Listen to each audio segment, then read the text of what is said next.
I became a mobile DJ in 1980 thanks to a friend named Sam who got me set up with a local mobile DJ company. And so they basically got all the bookings for high schools and weddings and stuff like that. There weren't too many companies like that at the time. And there were some, and I had other friends working at other companies like that. But that was my introduction into the business world and the indie world. So I've always been kind of a small business type person. I've always believed in like the local community harvesting its own businesses. And back then in the 80s, that was a lot more common than now. I should say 70s and 80s. 70s was very mom and pop. 80s was starting to see the rise of corporate culture on streets like Arden Way. But that was the street where I got my first actually paying job that wasn't just an independent company. Like for the DJ company I worked for, I was an independent guy who had to do my own taxes. They were simply the company that provided me gigs and checks, and then I had to do my own taxes. From there, like I said, I started doing other gigs, getting my own sound system, and getting a job at Quad, first as an intern through Sac State. Quad was a top 40 station at the time at 106.5 FM. And that was 1984 when I started there. I was just my own personality, except at top 40 radio, they wanted you to talk with a lot more energy, more upbeat, and always sounding happy like you're at a party and always being the life of the party. Wow. Everything's a wow. There's a new song by you name it. Wow. Oh my God, this is beautiful. It's phenomenal. Those kind of hype words, became standard for top 40 radio. I burned out on top 40 radio like starting around the late 80s. I was still doing it at Quad, but in 1989 we started experimenting with alternative music. And keep in mind, Quad was an indie station owned by one sole proprietor, so it wasn't like this big corporation where committee decisions are how changes are made. It was more like I was in charge of the music, and the owner trusted my judgment, and so I could start to steer the station in musical directions that I thought would work. Quad had been kind of a pop rock sounding station, and that was kind of burning out in a way because the rockers were going to the full-on rock stations, like at the time 93 Rock and K-Zap. And so they just wanted to hear rock, wall-to-wall, nonstop, 24/7. That was a very popular format, whereas the top 40 pop rock version of all that in high rotation, meaning playing the same songs over and over and over again, that version didn't work too well because rockers don't want to keep being banged with hype. And I don't know why the radio biz doesn't understand that today, but the radio biz is going through, it's just suffering through lots of growing pains of trying to make it in the tech world, because tech took over. Tech makes radio stations look like ants now. It also makes the music biz look like ants, Taylor Swift, she's like a giant ant in a world of ants, but nothing compared to Apple, Microsoft, Google, Amazon, the big monster companies, Tesla, NVIDIA. It's like, that's what's taking over. In fact, those are the companies that dominate pop culture today. They have, and I should say Meta, which owns Facebook. That's a big one too. But what's happening is these tech guys, they got to overconfident, I think. And so they're pumping this AI craze right now in 2024. And thanks to that, a lot of jobs are disappearing that are done better by humans. But see, the AI craze, the AI hype tries to make you think that AI is better than humans. And in some cases it is. Like if you have machine learning software that can access, millions of data points to come up with recommendations for like the medical biz or engineering or, those kind of things, those deep science things. That's good.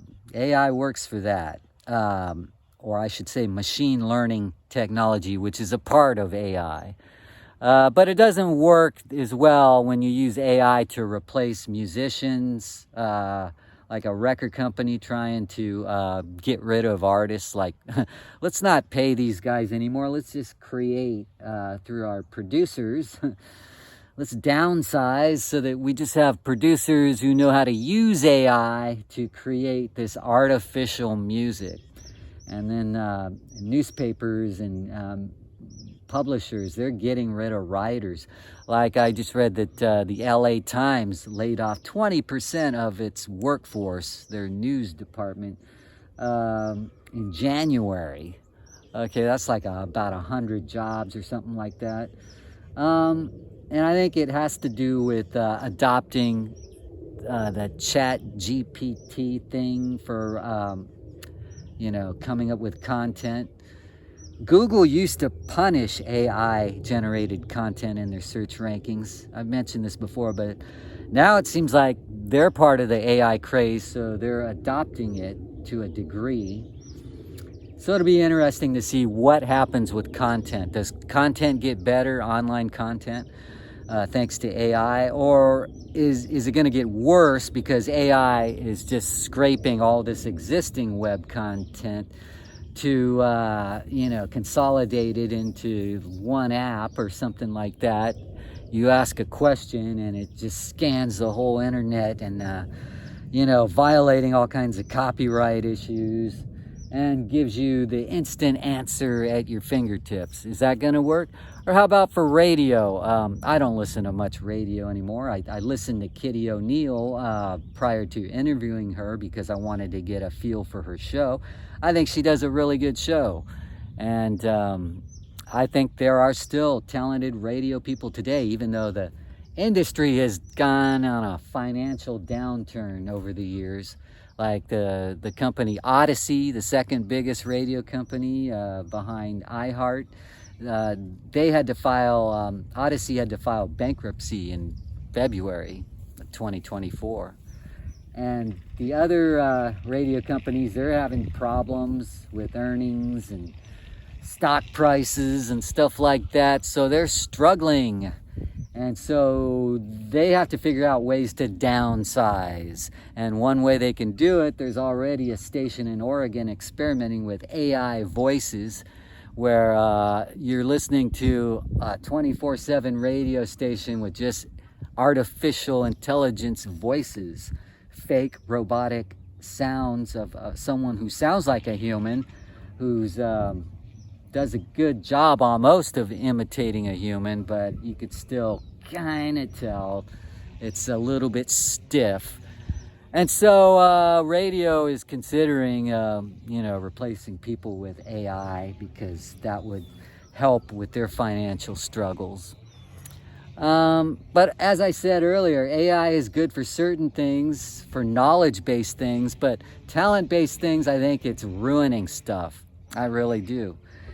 Now, I'm not against technology in any way. I'm not one of these disgruntled people who dropped out of society. I use tech. I love my Apple iMac and the little junior freaking MacBook Pro, and then my recording equipment I love. And I love taking pictures. I like making videos. I like editing videos, that kind of stuff. So I'm a tech production type guy. I rely on tech for my media efforts. But I think the AI craze has gone too far to where it's like taking jobs away, and it's really more about the freaking stock prices of these tech companies. If you say, yeah, we're downsizing, or we're working on AI, or we're partnering with AI, those public comments can make the stock price go up.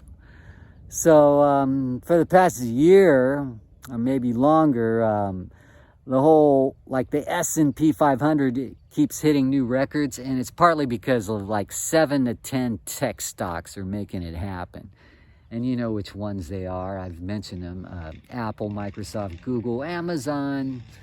You know, Tesla's on the list, but it's had some wobbles going on this year. But everything's subject to change. Bitcoin is on fire at the moment. I warned in December that this is like a big Ponzi scheme.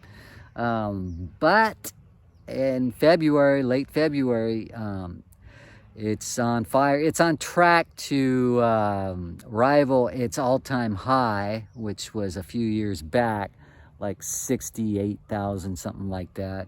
And as I speak to you, it's like 61,000.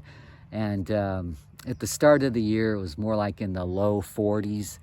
So Bitcoin, what is it? Why does it exist? Well, it's just part of this tech craze that's going on. It's, I should call it tech bubble.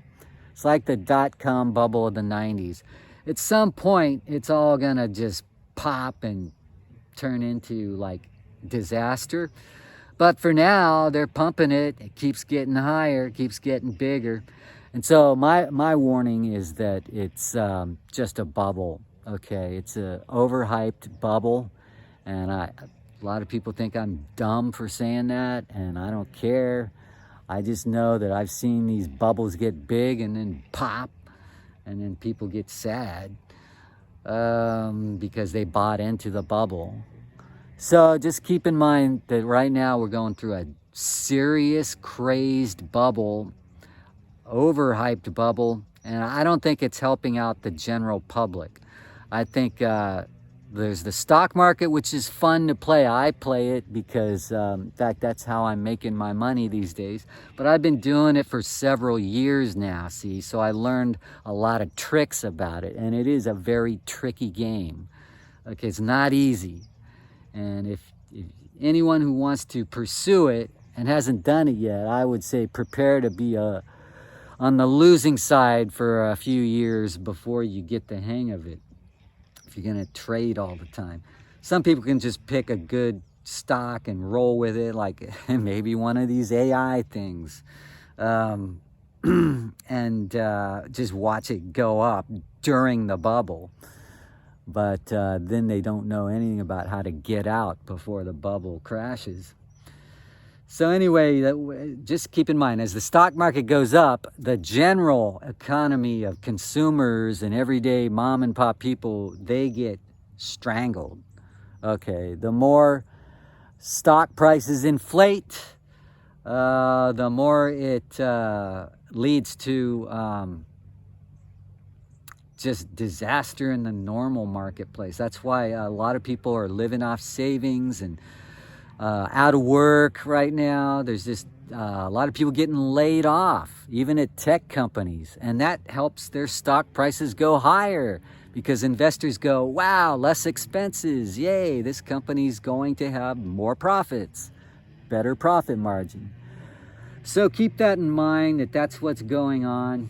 And that you might hear in the news day to day, at least at this time, as we enter March, which is usually a bad month for the stock market. Last year it certainly was.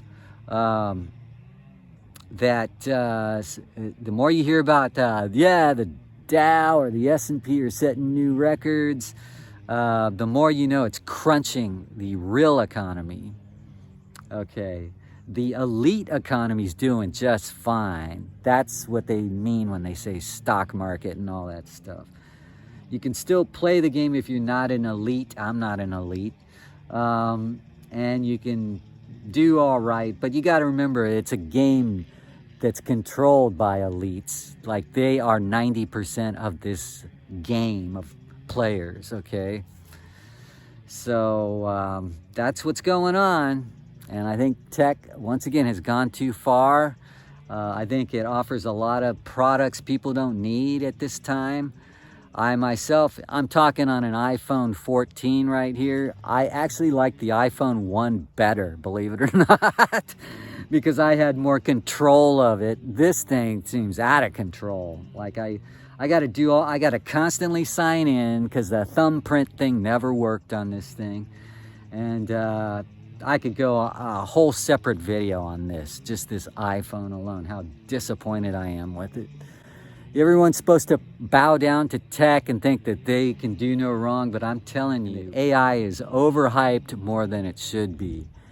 And we'll see what happens as 2024 progresses. And we'll talk more about it in another Riverside Chat.